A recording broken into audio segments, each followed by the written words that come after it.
be a taxpayer or not. It may be perfectly legal in your country. It's just not legal in our country.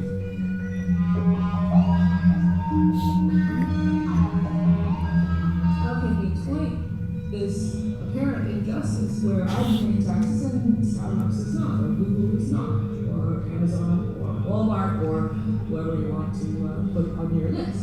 There is an entire industry of lawyers, accountants, and professionals, private bankers, corporate service providers who are devising the next good offshore tax scheme. It can't be that you can be in a big organization that's complicated, and because it's big and complicated, you get away with it. But the kid who steals the apple gets caught and punished because everybody understands his crime. There are exact parallels with the mafia. That is why I call them the pinstripe mafia.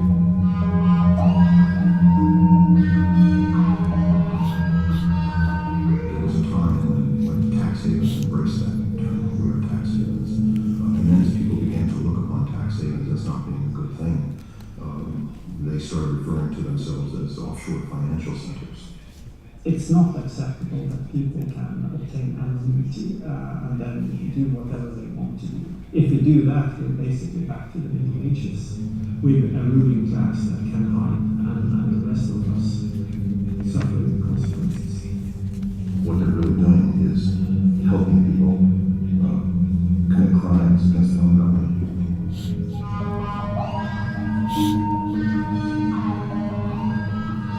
We see corporations that pay only 2% tax, whilst ordinary citizens pay 30 or 40% tax. We see small businesses paying much higher taxes than global multinational corporations.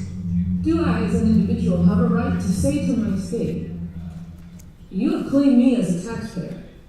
You must also claim Google, or Amazon, Starbucks. You must also claim them as taxpayers.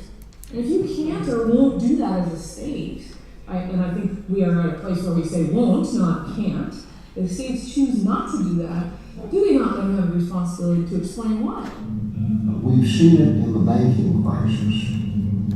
The private sector went and built an empire on derivatives, extracted a lot of money from people around the world, and then went bust. The general public was then asked to come up with the money to make them whole again.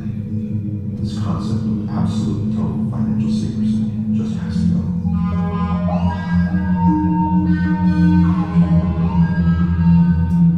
When will the government fully realize that we've sort of come to a stage in the globalization process where things have gotten a little bit too much out of hand?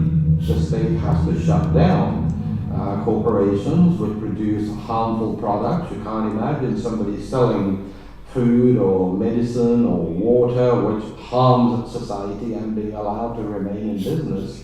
But that simply does not happen with accountancy firms, and I think the reason is that they enjoy political protection. They have inside track into government departments. If regular folks decide, yeah, we were just really excited about your product, but now that we know that you're not paying your taxes, we're not going to buy it anymore. That is tough stuff. There's nothing legitimate about consciously, knowingly, intentionally helping citizens of other countries evade their responsibilities or violate criminal laws, all in the name of money.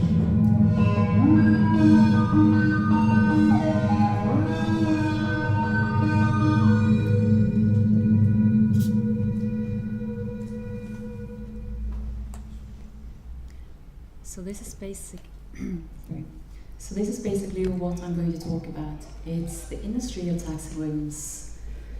It has something to do with the rule of law, a definition of freedom or an understanding of freedom, or who is allowed to define what.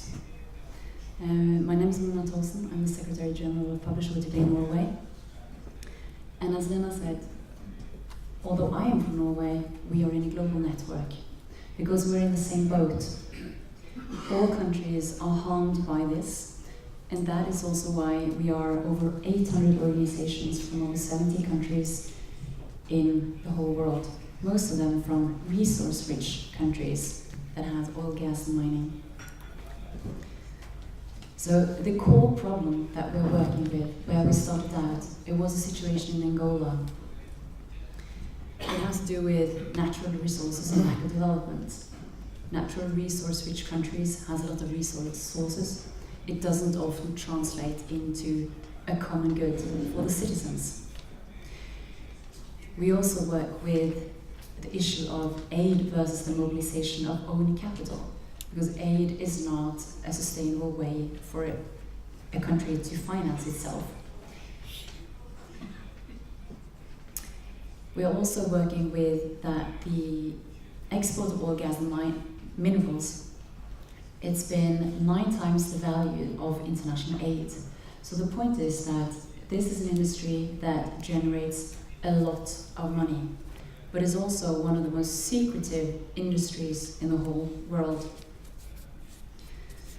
So when companies use secrecy, that means that global billion-dollar transactions are kept out of the public domain and out for any insight from any state. So when natural resources are managed unwisely, the economic potential for a better future is wasted. And when natural resources are managed wisely, it could give possibilities through investments in all those things that make a good society. Healthcare, hospitals, schools, universities, infrastructures, workplaces, and good institutions. This also has a link to human rights, which I will come back to. This is a photo of some boys in Angola. Angola was the reason why this network got started, and also the role of the oil industry and the banking in Angola's civil war and the plunder of state assets. Billions are unaccounted for. I would like to give you an example from our own country, Norway, and our Norwegian oil company Statoil. Statoil has been in Angola for over 10 years. In that period, we paid 90 billion Norwegian krona in taxes. And that is twice the amount that Norway paid to the whole of Africa in the same period. Twice the amount of aid. So you see that there are certain volumes here. So the question is, does this revenue create development? What we see from investigations, and particularly here, calculations carried out by Global Financial Integrity, they show that the estimated illicit financial flows from developing countries amount to about 10 times the total amount given in official development assistance. So for every $1 that flows into a country, 10 flows out. More and more people know about this now. But this is a choice that countries have to make. Where should we then focus? Should we focus on the $1 given in aid? Or would it be wise to focus on the $10 leaking out? And where is that money going? I based this presentation on 7 principles. That natural resources belongs to the state, that the state represents its citizens, that it's an advantage for society to reduce risk and conflict and to ensure long-term returns for its citizens. When access to non-renewable and finite resources, which extractives are, when such resources are given to a company, the state should absolutely expect transparency in return and how a company manage those resources. What has happened until now is actually that country has been given away their resources without knowing what they're paid for it. Can you imagine? Who on earth gives away their natural resources without knowing what they get paid for it? But that has been the situation up until recently, until some laws have stopped them, which I will come back to. Companies should also follow the country's laws and satisfy the information needs of governments, investors, and other users of financial information. And obviously facts and evidence and knowledge should be the basis upon which we make our decisions. And it's vital for society to uncover and to identify mechanisms used by companies to move untaxed income across borders and over to themselves. Because this practice is harmful to the source states, the home states, and the investors. You lose revenues for investments then. So when a country loses untaxed income, one would expect that mechanisms for preventing cross-border transfers of untaxed incomes would be implemented. But the Panama Papers leak, it exposed to the whole world the scope of what only one legal firm had facilitated for multinational companies, private individuals who wish to pay no or little tax or who wish to remain anonymous, which is absolutely possible and very easy to do. It's just a wonder why not more are doing it, really. So the leaked data, it consisted of more than 11.5 million financial and legal records. It covered 40 years of operations, more than 210,000 companies, 21 offshore jurisdictions, 143 politicians and associated family members were involved. And over 500 banks has created over 15,000 offshore companies through one legal firm. And those involved range from everything from the Prime Minister in Iceland, which was a huge news in Norway, in our own country, to the King of Saudi Arabia, which we perhaps could have expected more. The children of the President of Azerbaijan and the Prime Minister of Pakistan, the list goes on and on and on and on. The point for Publish What to Pay Norway is that this is not new, nor is it unique. This has been going on for years. There are legal firms all over the world doing exactly the same thing. The only thing new is that this has come more into the public domain now. And what is even more important to remember is that behind all these emails that were leaked, all the invoices, documents, there are actually victims. There are some who are, you might say, held in as economic hostages because they are removed the opportunities which they could have had if their investments were in place in their countries, for example, to education, to healthcare. And wherever a regime, whether it be an authoritarian, totalitarian, or elites, where they are allowed to come to power through such mechanisms, people are the ones who suffer. And the possibility for secrecy and anonymity and personal enrichments for elites is often a prerequisite for authoritarian regimes, and also the importance for hiding their tracks. More worryingly was the Lux leaks, because that leak showed how government officials themselves had facilitated that companies could channel sums of money, billions of dollars, that they did not have to pay in tax. There were secret tax agreements in place. And the government institution in charge signed over 30 such agreements daily. So this was an accepted practice. So what does these leaks have in common? They have in common that it is legal systems and rules, and specifically tax regulations, that are exploited, the rule of law itself. Those tribunals and the accounting firms argue that this is all entirely legal and is a breach of privacy. It threatens their freedom. Nevertheless, this practice is harmful because citizens in other countries are directly affected. So how do we establish this link? The leaks also have in common that those who attempt to investigate are at great risk. The whistleblowers, accountants, and journalists who stand up for the public good and expose these documents through leaks are being prosecuted and risk imprisonment and financial repercussions. While the person in charge of schemes does not face any such situations. For example, the two former accountants in PricewaterhouseCoopers Luxembourg, Antoine Deltour and Raphael Allais, they received jail sentences of 12 to 9 months for leaking the firm's documents in the Luxembourg scandals.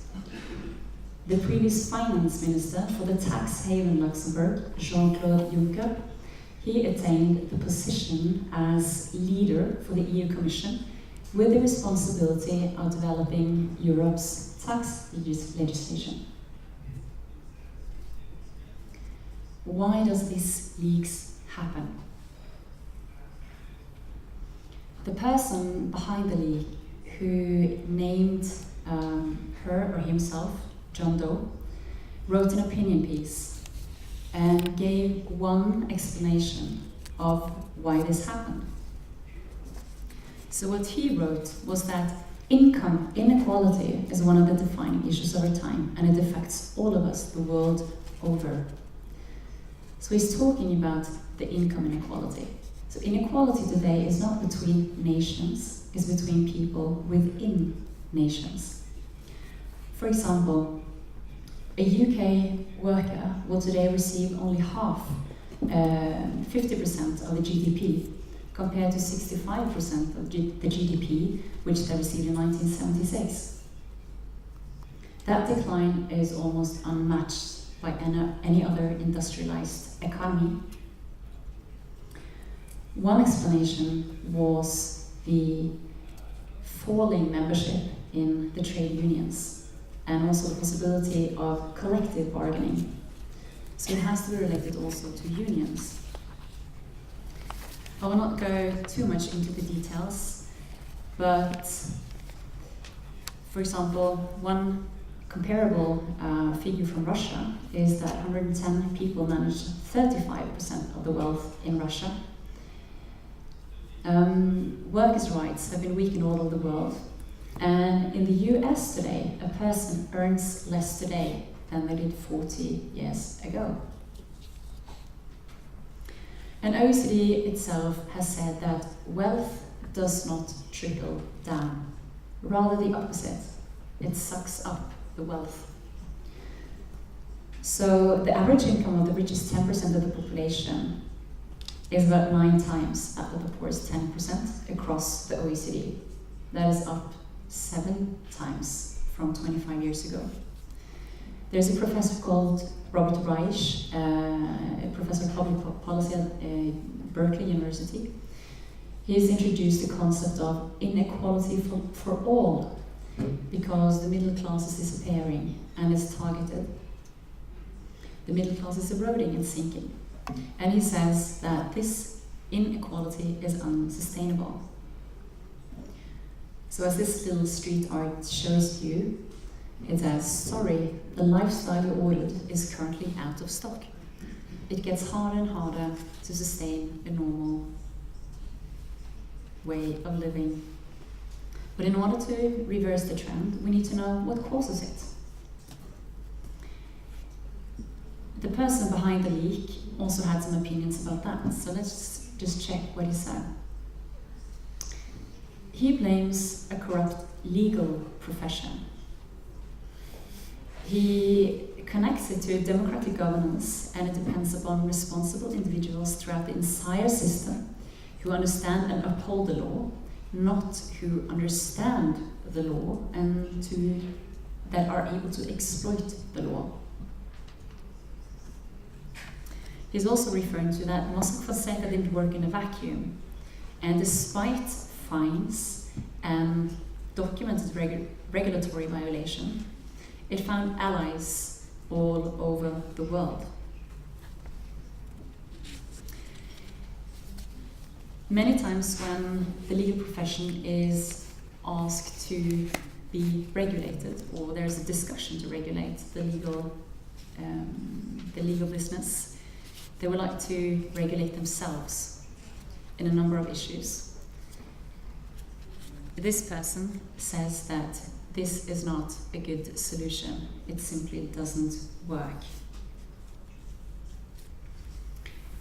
The same John Doe points on inefficient court that they're often listening more to the arguments of the rich, whose lawyers that are trained in honoring the letter of the law while simultaneously doing everything in their power to destroy its spirit.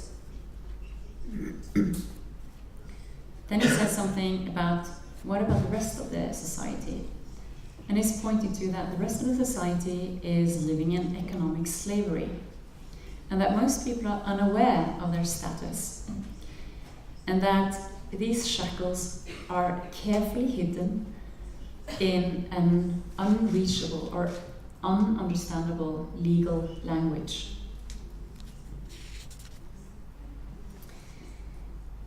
He also says something about what happens when inequality reaches such high levels.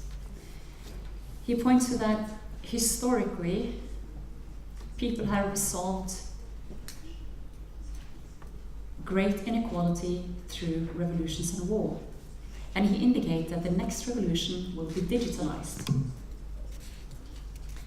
One indication of that this might be correct is the leakages that we're seeing now. Swiss leak, Lux leak, Panama leaks. Only yesterday came the Bahamas leaks, more leaks. It is out of the public domain. We are not getting this information from our governments, we are getting them from the leakages.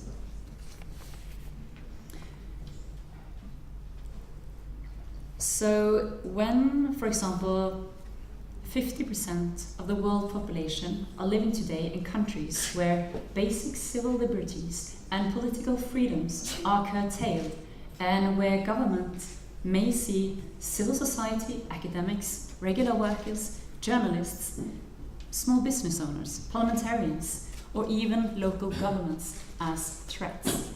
People who follow the money risk a lot.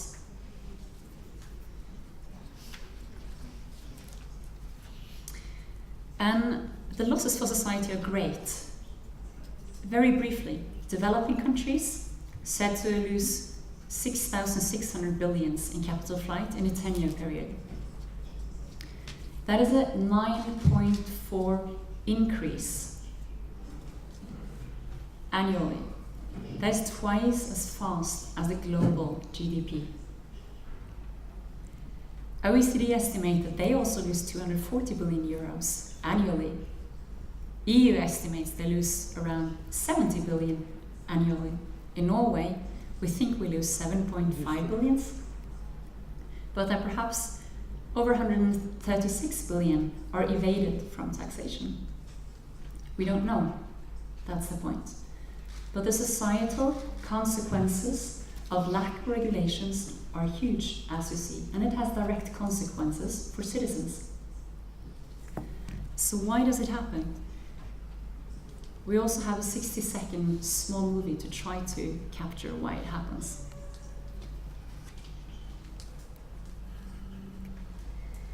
As much as 2/3 of the world's poorest people live in the most resource-rich countries in the world. The extractive industry is powerful and garners huge profits. Exports in oil, gas, and minerals alone are equivalent to approximately 9 times the value of international aid to Africa. But the people have seen little of the income. Between 2003 and 2012, more than $6.6 trillion flowed out of developing countries. For every dollar given to development aid, more than 10 flow out because of illicit financial flows. How is this possible? Funds that are illegally earned, transferred, and or used are called illicit financial flows. There are 3 main reasons for the illegal flows. 5% is caused by corruption. 35% of the problem can be explained by criminal activities. But 60%, which is the biggest part of the problem, is caused by commercial transactions through multinational companies. These companies organize themselves to avoid their financial responsibilities and transfer money out of the country to avoid paying taxes. Tax havens offer low taxes and financial secrecy, and require little or no information from the companies who use them. No country is protected against illicit financial flows, and simply hurts developing countries more. Imagine how many education budgets and healthcare programs the money that flows out of developing countries could finance. Therefore, we need stricter laws that hinder companies from avoiding taxes. We need facilitators, such as lawyers and accountants, to be held accountable for the advice they give to multinational companies. We need more knowledge about the problem and more people to stand up and say that this is unfair. We need politicians and world leaders that are willing to change the rules. The time has come to stop financial secrecy and achieve true transparency.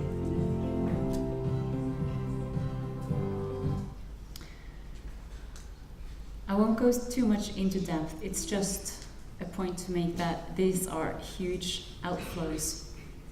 The only thing I want you to remember is that the corruption side only accounts for 5% of the problem. Criminality, 35% of the problem. And 60% of the problem, the greatest part, has to do with commercial transaction through multinational companies. And that is what I want to concentrate a little bit on. Because at the core of this problem are the tax havens.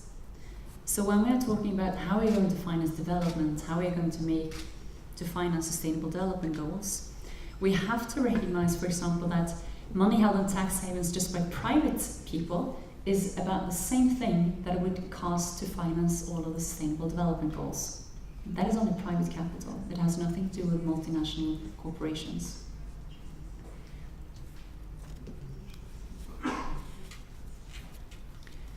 I think it's very interesting that a lot of links has been established between human rights and poverty, and between poverty and tax abuse, but there hasn't been so much focus on the links between tax evasion and tax abuse as a human rights concern. That might be changing now, because the International Bar Association has issued a report, I think came last year, where they say that tax abuse has considerable negative effects on the enjoyment of human rights. They link it because it's very obvious. Tax abuses deprive governments the resources they require to invest in all those things that can create a good society for people to live in. And also, more interestingly, they say that the actions of states that encourage or facilitate such abuses, that could constitute a violation of international human rights obligations.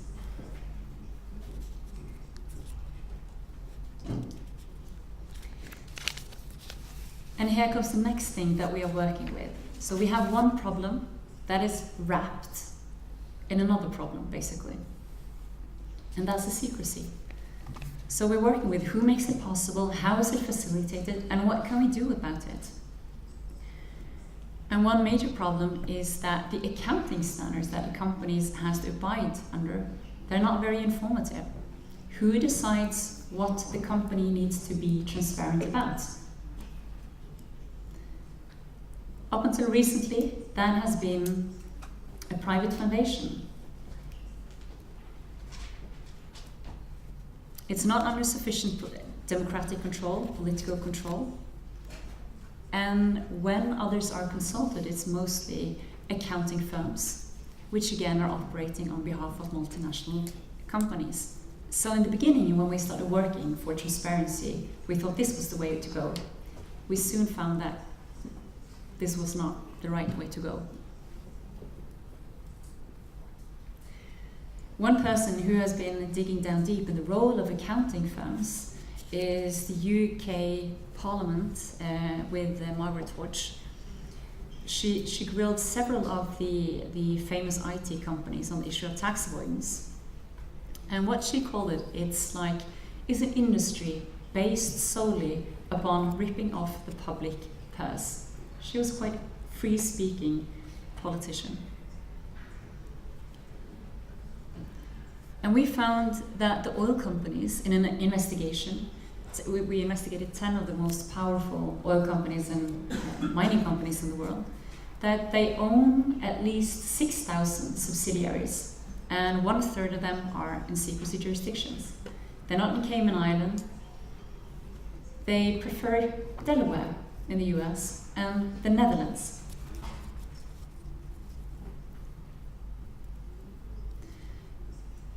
In that investigation, we just stumbled across a map. You don't really see such maps because companies doesn't really make them. It just happened to pop up. It's not a particularly big company, and it's not to use the particular company here as a shaming, but when you see this structure, you imagine that the square on the top, that is the headquarter, and the bubbles down there are the resource-rich countries where you extract. I can't really take the microphone, but if you imagine that those bubbles down there are the countries where resources are extracted, you would imagine that the money would flow up in a system, and then it would reach the headquarter, the square on the top there, and then from there you would pay the dividends to the investors out on what was extracted. But when you slash away at least 1/3 of this map, and then we were not thinking about all the grey companies that aren't even in the map, and when you know that 60% of all the transactions are happening within such a structure, you see that there's a large amount of transactions that are outside of any control, any government control, anyone's control. There are two contrasting views on secrecy jurisdictions. Are you familiar with the terminology secrecy jurisdictions or tax havens? Are everybody familiar with it? Can you raise your hands if you are aware of it, what it is? Yeah. So most people know what a secrecy jurisdiction are. So there's the positive view that, okay, tax haven, they play a beneficial role in the global economy. The negative view is that they sell protection. Tax havens often say that they use their own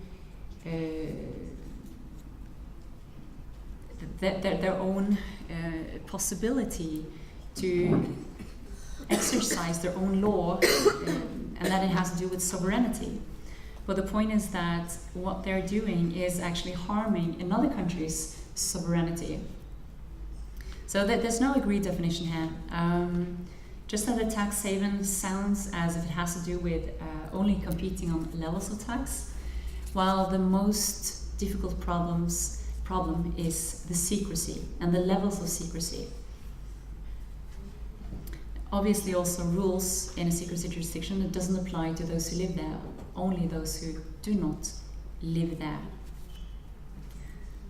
So the consequence is obviously that foreigners can avoid their responsibilities back home, and they can let others pay for a well-functioning society. So what is on offer? It's that it creates a form and a structure which gives an appearance of international legitimacy, but it hinders insight into what is actually going on, and it cuts information flow. And the advantage, or what is achieved, is often little or no tax. And it can also disguise who owns a company and cover tracks. I won't go so much into the definition here, but tax evasion is what is criminal, which you can be punished for. Tax avoidance is using deep expertise into different laws in different countries and finding loopholes, basically. And it's all legal, it's said. But the problem is obviously that you can use that secrecy to convert one thing from another. That's why it's called a whitewashing machine. So in our investigation, that was in 2012, we found that Chevron was the most opaque company. They had 77 subsidiaries in secrecy jurisdictions. And last year, we found out that they paid only $248 in tax to Australia on 1.7 billion in profit. That's not a lot of tax. So what's the situation with Chevron today? Well, a British union, they investigated what's happening in the North Sea, and they found that Chevron has over 200 subsidiaries only in Bermuda. So you can see that this is actually getting more and more subsidiaries, more and more grave. So while the extractor companies, they've been developing a lot of these schemes, the IT companies, Apple, Google, and also coffee companies and Starbucks, have been known in the media for using the same mechanisms. Apple was said to have paid only 0.005% in tax. The response to this from the CEO in Apple, Tim Cook, was that this is political crap. And on a question if he thought that,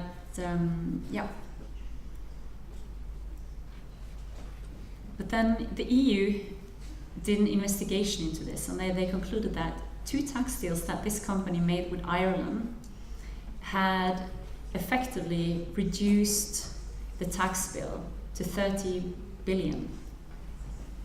They didn't have to pay all the tax that other companies need to pay.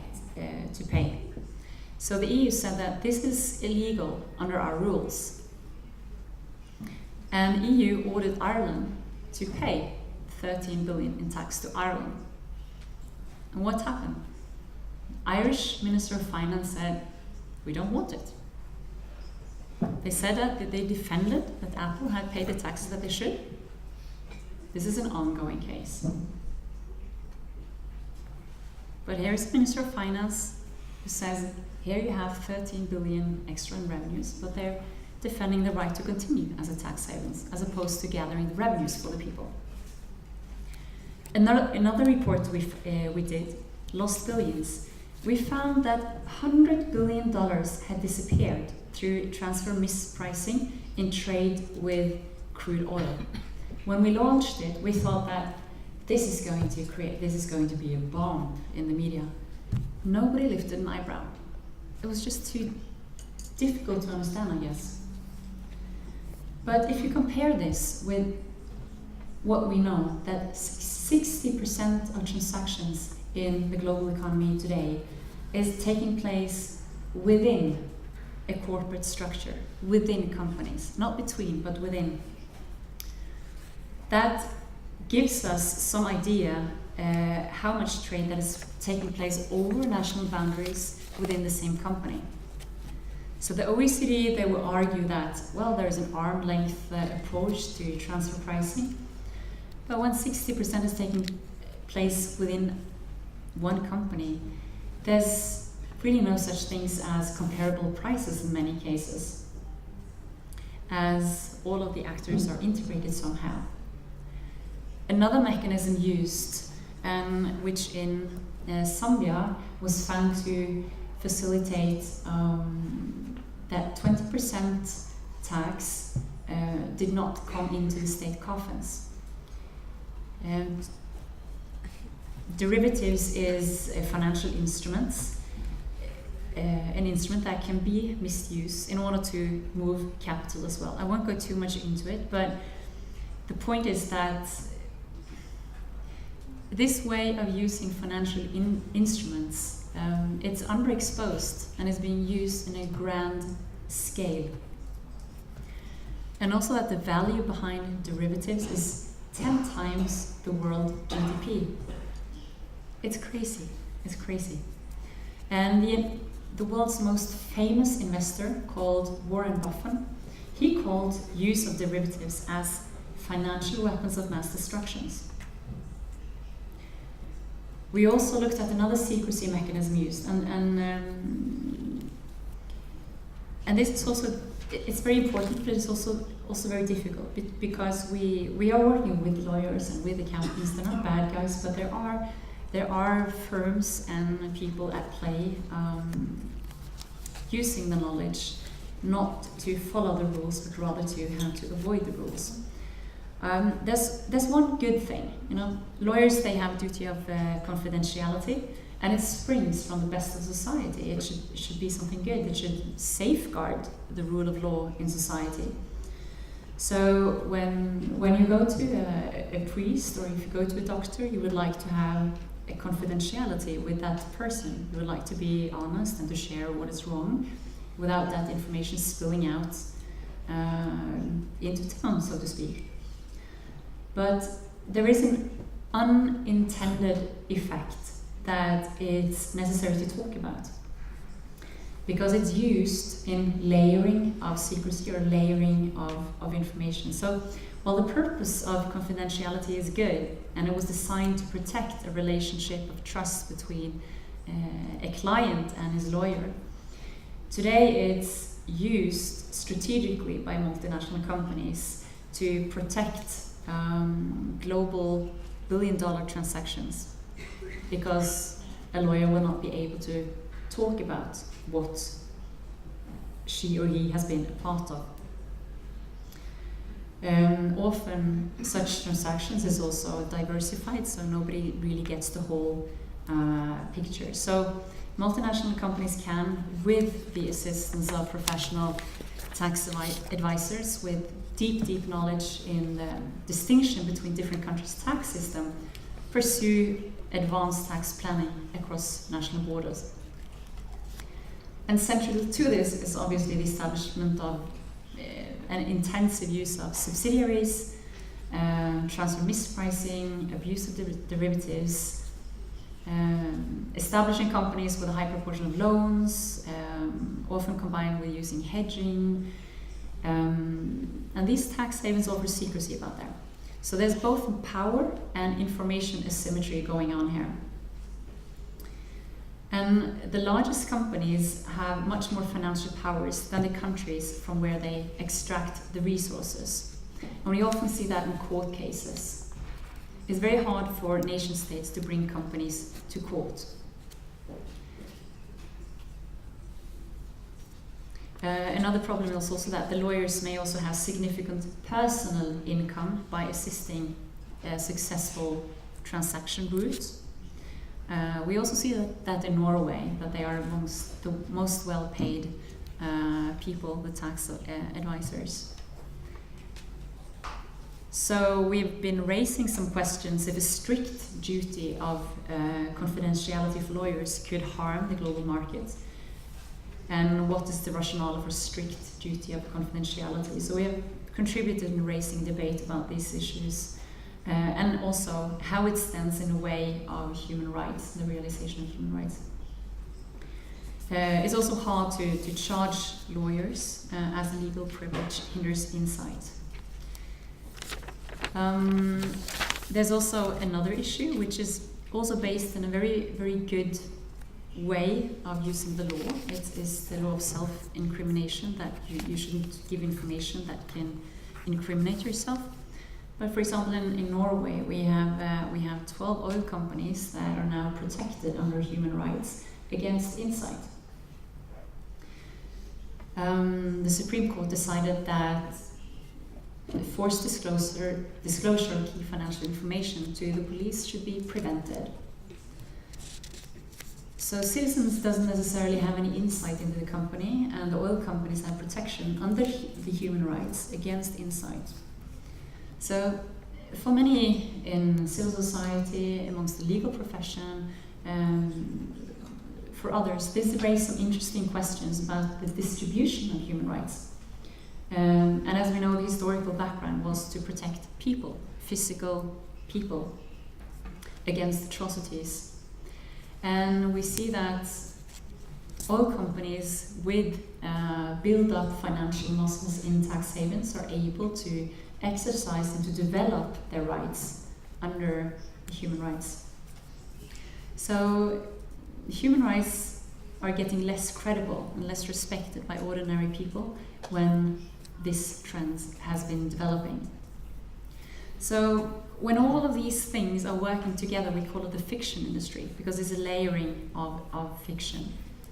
And when these volumes first have been extracted from a source country and shifted to a company or a tax haven, it's very hard for a country to get it back.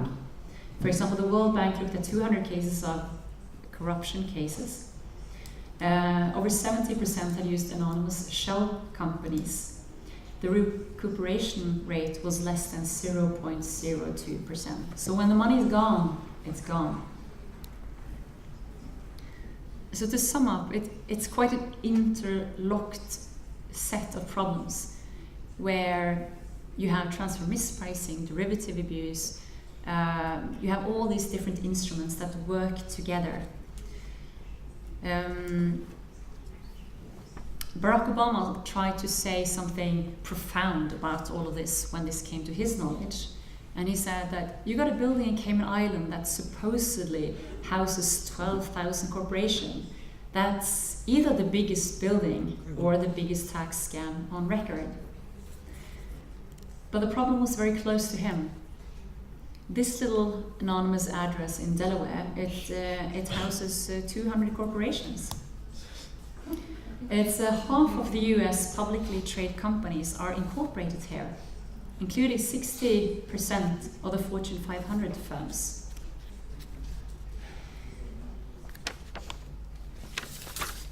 And that is because the Delaware's tax regime and also the courts are very favorable to the multinational companies. And the business idea of selling secrecy and effective courts are very lucrative for Delaware. It is accounting for 20% of its entire budget. Now other states are starting to complain. And obviously, when a company doesn't pay much or little or no tax, they accumulate a lot of money. With economic wealth, obviously comes the opportunity to influence politics, pay for lobby groups, and also to control political power, to promote own privileges at the cost of citizens. And today, can you imagine that half of the 100 largest economies in the world today are multinational companies? It's not countries, it's companies. And of those, many are in the extractive industry, oil, gas, mining.